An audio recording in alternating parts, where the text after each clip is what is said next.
If I might now please ask Mara and Mr. Buffett and Roger too, if you'd come to the podium.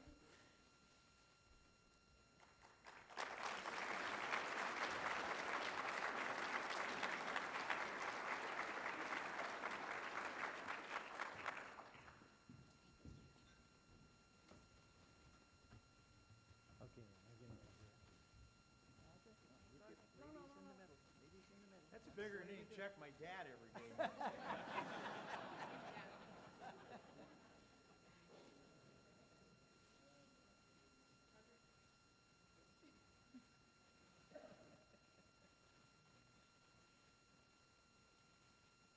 It's too big, I can't put it in my pocket. You could buy some groceries. I could have bought one of those little things.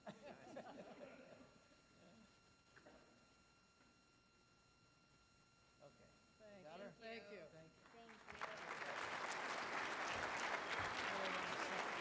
Take it down.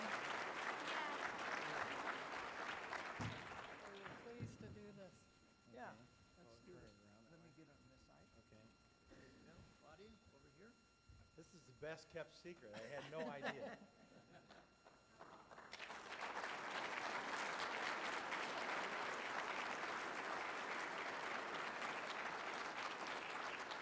Thank you very much. Now, I have one thing to say. You better get to the mic. All right. I have one thing to say as a no-tiller. In 20 years, it's going to be a no-till drill and not a plow. Thank you very much. I'm just going to move this.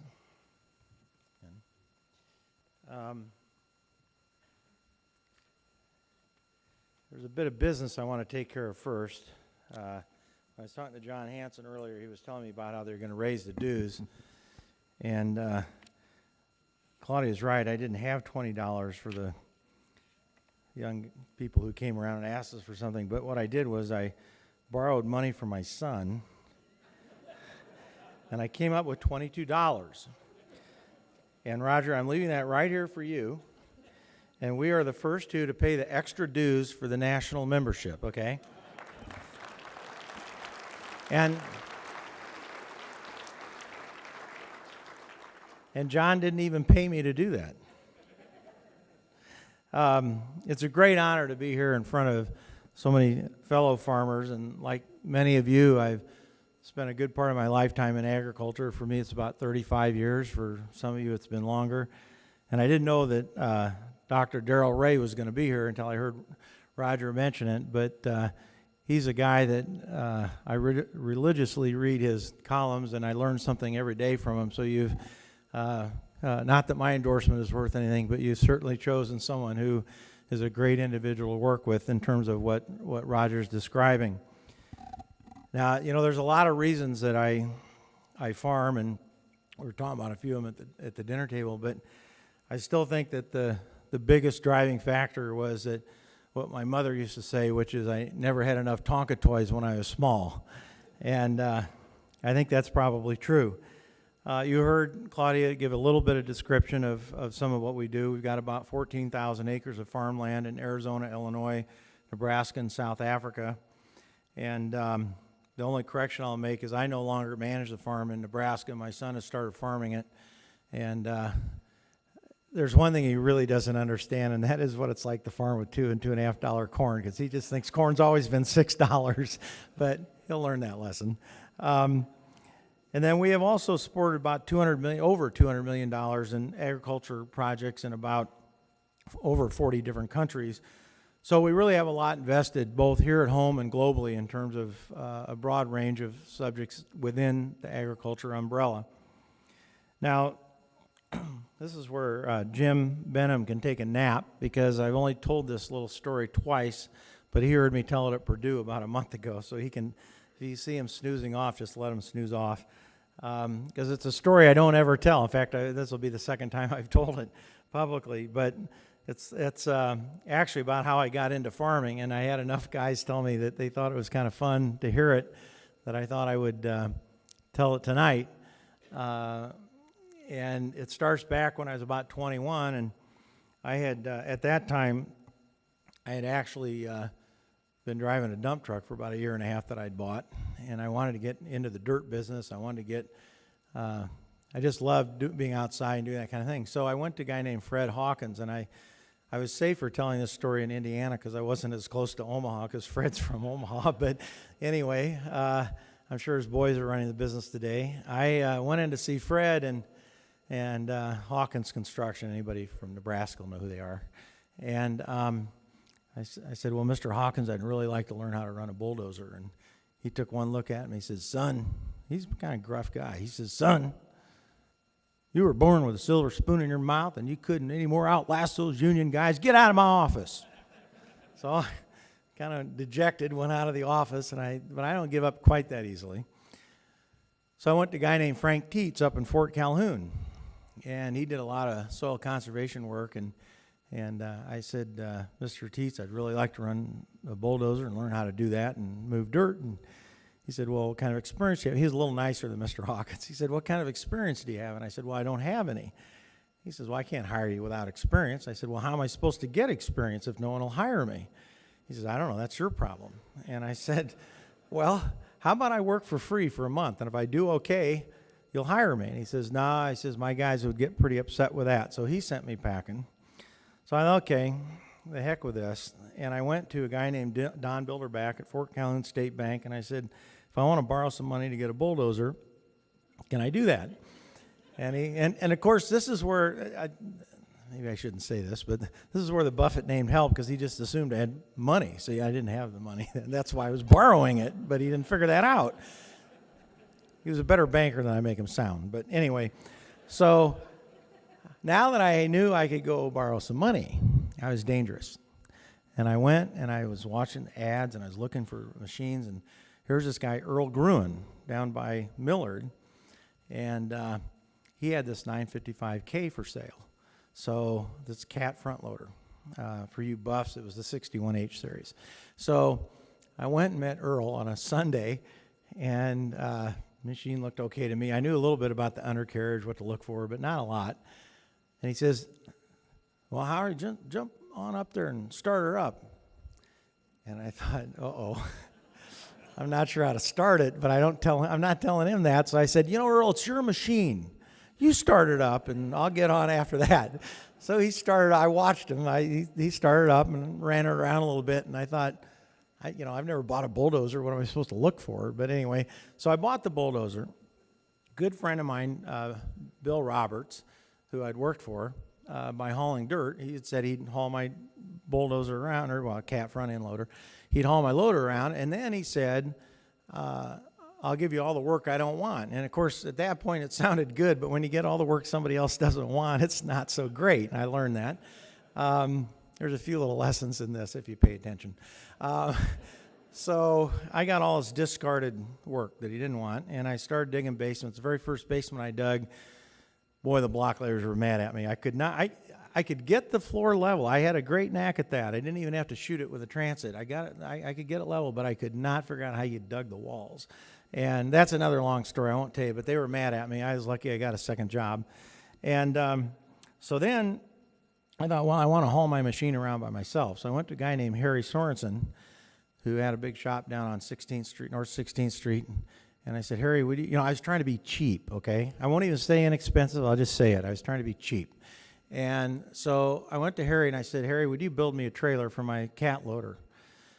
No problem. Gave him $4,000. Well, I learned another lesson, because one day, about 6 months later, when I didn't have a trailer, Harry told me, well, I can't get the trailer built and I don't have your money. I thought, wow, okay, this is going really well at this point. And so about 3 days, 2 days, I don't know, within a week, he pulls up to my place and he's got this funny-looking orange tractor on his lowboy, and he says, look, I feel really bad I couldn't pay you the money back, so I got you this great tractor. Something I'd never heard of before in my life, a Minneapolis Moline 5-star. And somehow it did not look like a $4,000 tractor. But he backed it off. I thought, well, this is what I get. And I had it for a week, and I thought, well, I can pull a sheep's foot roller. I'll do something creative with it. So I was doing that, and like in a week, the transmission's out. So it sits in the shed for about 2 months, and finally somebody finds out I got a Minneapolis Moline, the transmission's out. This guy, Otto Wenz, calls me. And Otto says, I hear you got this tractor that's broke. I told him the whole story. And he says, I can fix that. And I don't even want money for it. I just want to fix it. And I said, well, that's good, because I went down to the White Farm Equipment. They had a big distribution center in Omaha then. I went down there, and the new parts were $3,700. And I already kind of learned that lesson, so I thought I don't need a $7,700 tractor that's worth $500. So I said, that's good news. This is the first good news I had for a while. And so he comes out and he says, now what's going to happen is your amplitorque won't work anymore. You're going to have your gears, I can weld some gears together and everything, but you have a 5-speed and it'll work. I said, that's good enough for me. So the tractor worked. I felt pretty obligated to do something for Otto. So Otto lived a few miles east of us, and so I'd go down there with a road grader and I'd grade his road. He had a really long lane going in his road, and I would grade it. And one day he says, hey, you got time to hop on a tractor and go out and help me disc this field? And I said, well, I've never disked before, but just show me what to do. Well, far cry from the 8235R today that I sit in. He puts me on a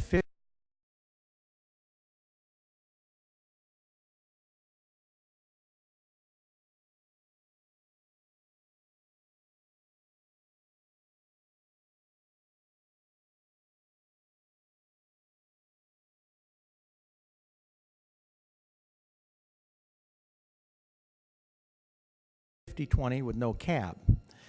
And I'm out there, and I'm like, black smoke, I'm just sucking in the black smoke. And I think, well, I like the job, but I'm not sure I like this tractor. But anyway, so I had to get the job done, and life goes on. And a month later, he asked me if I can help him down on a field down by I-80, and rented from the Nebraska state of Nebraska. And I go down there, and it's got these terraces on it. So I'm going along on these terraces, and it's getting dark, and anybody who's ever had a 50/20 or 60/30, you know about what the lights are like on those tractors. And so I think, well, I should go up to the next terrace. And so I flip the lights on, and I finally find a way to get up to the second terrace. And I'm on the second terrace, and I'm disking away, and God, it's nice. It's getting cool, and the dirt smells good, and this pickup truck's flying up behind me, and the lights are flashing, and as he gets closer, I can hear him honking. 50/20, had to be about 20 feet away to hear him honking, but anyway, he's honking. I think, oh, I better stop. And I stop, and I climb off, and it's Wayne Wenz, Otto's son. He says, oh, well, I won't tell you exactly what he said, but you'll get the idea. He goes, oh my God. He says, you're disking up the corn that Dad just planted. And I said, I thought it looked a little different, but I just, I blamed it on the lights on the 50/20, although I'd never been in a field of planted corn in my life, so I didn't know the difference. But anyway, so he gets me out of the field. He says, I'm going to replant it. Dad will never know. And now today I know that Dad would know. But anyway, so that's how I started farming. That's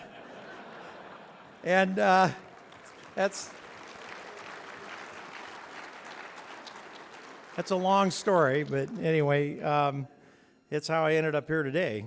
And, in those days, it was simply about, how do I plant straight rows? Most of you guys know that story. And I had different, advice on how to do that, and spent until RTK came along, or SF1, I was spending my life trying to figure out how to plant straight rows of corn. But, after that, now that I've had the opportunity and the privilege to work with many people in the world, to look at things. I don't view agriculture the same as I used to. I really view it in terms of food security today. Even when I get on my tractor, I think about it. And food security really ultimately translates into how and what hunger does to many people in this world. So it's hard to believe that today, in the world that we live in, farming and hunger still exist side by side. For more than a decade, our foundation has addressed food security by assisting small farmers in other parts of the world. About 80% of the farmers in developing countries survive on small plots of land that are typically maybe 2 or 3 acres in size, and those farmers struggle to feed their families. Now, it's always seemed very ironic and absolutely very wrong to me that farmers had children that would die from malnutrition. That's pretty hard for us to understand in this country, but it's very true across many other continents, not just Africa. And I've talked to a lot of those farmers, and they're individuals who produce food for a living but can't feed their own children. And there's something very wrong with that picture. And you know, many of us sitting here tonight already know that about 1 billion people throughout the world go to bed hungry every night. But most of us really aren't aware of the scale of hunger in this country. And it's something that has gotten much worse, as you heard Claudia talk about. Here at home, families go hungry, surrounded by the most productive agricultural system in the world. And all of us in this room are part of that system. All of us in that room contribute to that efficiency and productivity.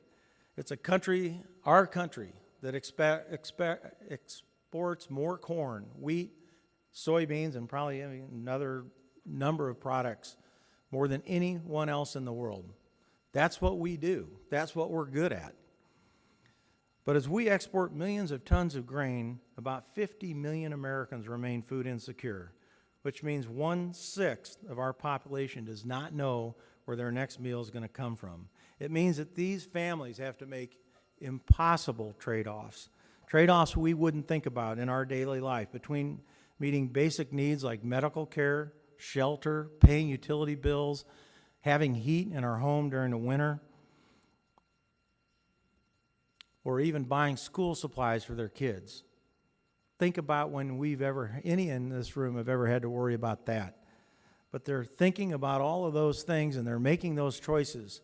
And if they make some of those choices, it means their kids don't eat. Those are tough choices to make sometimes. Almost 15% of U.S. households lack the resources to provide enough food for their families, and almost 1 in 4 children in this country, in the United States, is at risk of going to bed hungry. That is simply unacceptable. Our nation farmers provide 20% of the world's food on about 10% of the world's land. What we do in America as farmers and policymakers will have more impact on global food security than any other place in the world. And food security isn't something that we frequently think about. So let me put this a little bit into perspective, sharing a conversation I had with a 6th grade student at a public school in Decatur, Illinois. I had this conversation the day before Thanksgiving last fall. This young boy had difficulty having friends. He was describing to me how he had difficulty having friends over to his home because when it came time to have dinner, there was no dinner. His primary source for his major meal during the day was a school lunch program. So sometimes he told me he would even try to stay at other kids' homes so that he could have dinner. Again, most of us would never think about that. The thing that shocked me the most when I was at the school is that this is a school that has 94% of their children in that school that qualify for reduced or free lunches. And it wasn't long ago that the New York Times reported that there are 21 million students receiving subsidized lunches, which is up 17% from 2007. The irony is that in Decatur, it's also home to the largest processing plant in the world, grinding about over 4 million bushels a week of corn. As hundreds of train cars leave that plant, and they're going out to different locations and different ways to feed the world, they roll by some of the hungriest kids in this country. Let me share another story that hits a little closer to home. Last Thanksgiving, I was telling the kids as we were sitting at the table about my visit to the school. One of my daughters, who lives in a fairly nice neighborhood in Milwaukee, spoke up and said that it was just a few weeks earlier that she had accidentally left her garage door open. And it was open all night. In her garage, she had, I think she has more stuff than I have, but she has lawnmowers, snowblowers, 4 bikes, scooters, camping gear, and 2 vehicles with personal items, and a refrigerator. The only thing stolen out of the garage was the food from the refrigerator. Now, if you don't believe there's someone in your neighborhood that's hungry, you're either in denial or you live in a very nice neighborhood. And hunger in rural areas is some of the worst. I drive around sometimes going through Tower Hill or Painted Down where we farm, and I can't believe some of the houses that I see. And I wonder, you know, what's going on inside that house. And I wonder that because most of us have seen the images of starving children in Ethiopia or somewhere in Africa. And that is the case in many parts of the world. But hunger in this country is found behind closed doors. There's no photographs of malnourished children in the media regularly. There's no huge relief effort to go out and find these kids or to help these kids. It doesn't work that way here. But the pain and the impact on our population and those children is no less. We all need to address hunger in whatever way we can. And the efforts of our foundation includes several different approaches, and I thought I'd share them with you. And again, I say, you know, it's been my privilege to be able to participate in this issue and to do it different ways, because we could never do what I'm going to describe to you today if I hadn't have been fortunate enough to have a foundation set up and have it funded in a way that we could make choices about how we wanted to spend that money and who we wanted to help. But on our 2,500 acres in Illinois, all of our crop production is donated to fight hunger here at home. We deliver the crop to ADM, and the proceeds go to programs like Meals on Wheels, Feeding America, our local food drive, and we actually have used some of it to match funds with the Farm Journal Foundation for a very creative, innovative program that they helped set up with the FFA, and it fights hunger at a local level involving the FFA chapter. In Arizona, we're producing pinto beans so we can provide the food bank in that area with a high-protein food for their distributions. Back in Illinois, we're working with the local food bank to determine how to supply fresh produce. They asked us to start with sweet corn and beans. We kind of balked on the beans. We're going to do sweet corn this year and see if we can figure out how to do beans next year, because we don't have much experience with it. But this effort, the neat thing about this effort is that it's going to involve hundreds of volunteers in the process of producing this crop and this produce to get sent back out across central Illinois. We're also asking every farmer in America to invest the proceeds, 1 acre of their productions or more, to support their local food bank in partnership with Feeding America. And you'll see a little bit about that in a minute. Who better than American farmers to step up to the plate and address this issue and set an example for all other Americans?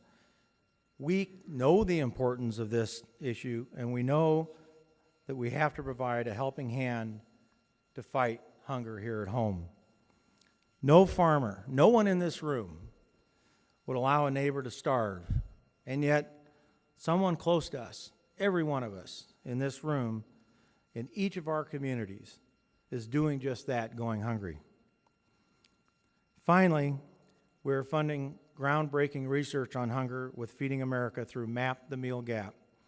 We can see for the first time ever the details of hunger down to the county level and the congressional district level. Here in Nebraska, there are about 209,000 food insecure people. That means there are over 200,000 of our neighbors right outside these doors that have no idea where their next meal is going to come from or if they'll be able to even feed their children tonight.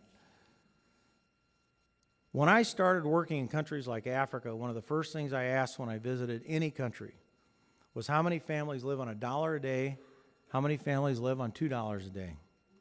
It's a standard measurement developed by the United Nations to identify the level of poverty in developing countries. The answer always provided some context for how many people were living in poverty, and of course, that would provide some context as to how many people were hungry. Just last week, the USA Today provided statistics showing how extreme poverty in the United States had doubled since 1966. It's right on the front page. They define extreme poverty a little differently than the UN, but they defined extreme poverty as families living on $2 or less per day.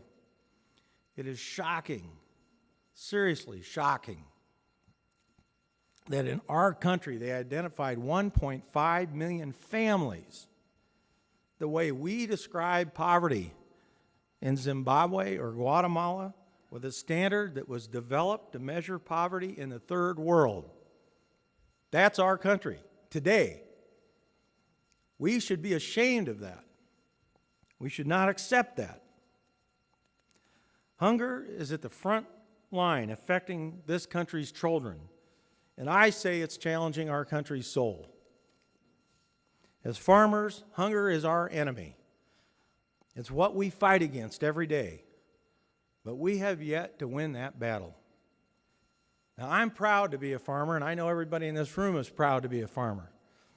And we tell everybody how we feed 155 people a year, how our production is the most efficient everywhere in the world. And I brought this because I've had this sticker on my pickup for 30 years. It says, "American farmers, we feed the world." The fact is, unfortunately, we're not feeding our own country. And that's a disappointment. Now, if you don't believe me, go volunteer for a Meals on Wheels program and meet the individuals who receive those meals. It's an eye-opening experience.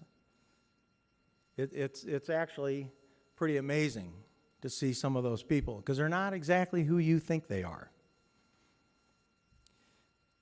Or visit your local soup kitchen, because I guarantee you that's a wake-up call.